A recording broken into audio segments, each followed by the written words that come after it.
कोडे समजून घेणार आहे. प्रयोगाचे नाव जल जीवन द्रावण तयार करणे. प्रयोगाचे साहित्य साखर, मीठ, पाणी, वाळू, ग्लास, चमचा.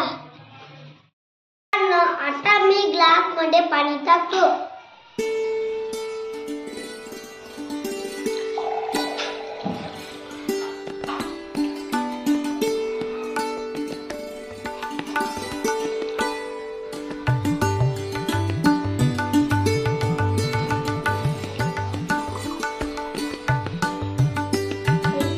आता मी पहिला ग्लास मध्ये साखर टाकतो.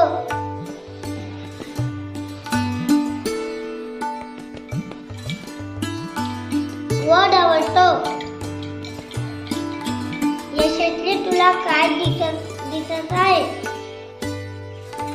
यशस्वी तुला काय दिसत आहे? साखर पाण्यात दिसेनाशी झाली. आता मी दुसरा ग्लास मध्ये नमक टाकतो.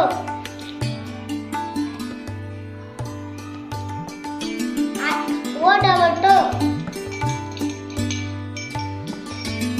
दीक्षा तुला काय दिसत आहे? मीठ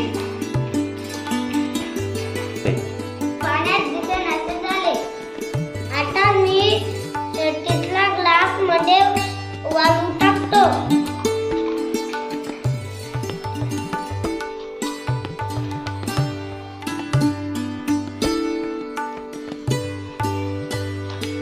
व ढवळतो. वरून तुला काय दिसत आहे? मला वाळू दिसत आहे. आता मी चौथा ग्लास मध्ये तेल टाकतो.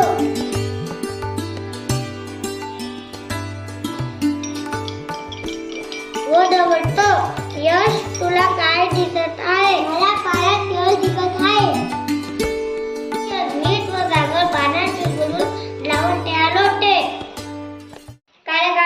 एखादा पदार्थ पाण्यात मिसळला की पाणी व त्या पदार्थाचे द्रावण तयार होते. मीठ व साखर पाण्यात मिसळला की पाणी व त्या पदार्थाचे द्रावण तयार होते. उलट्या व जुलाब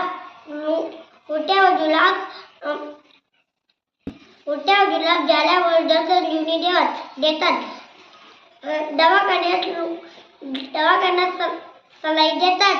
सलाई म्हणजे मिठाचे द्रावण. अनुमान यावरून मीठ व साखर पाण्यात मिसळला की पाणी व त्या पदार्थाचे जलसंजीवनी द्रावण तयार होते. हे सिद्ध होते.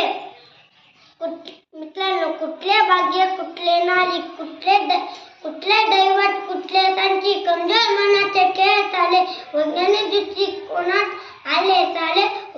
नियम त्याचे पाड झाले, नियम त्याचे पाड झाले. त्यातली तू करून पहा. मित्रांनो, आता मी मीठ पाण्यात टाकते व ढवळते. हे पहा मित्रांनो, मीठ पाण्यात विरघळते. हे आता तू करून पहा. मित्रांनो, आता मी चमच्याने साखर टाकते व ढवळते.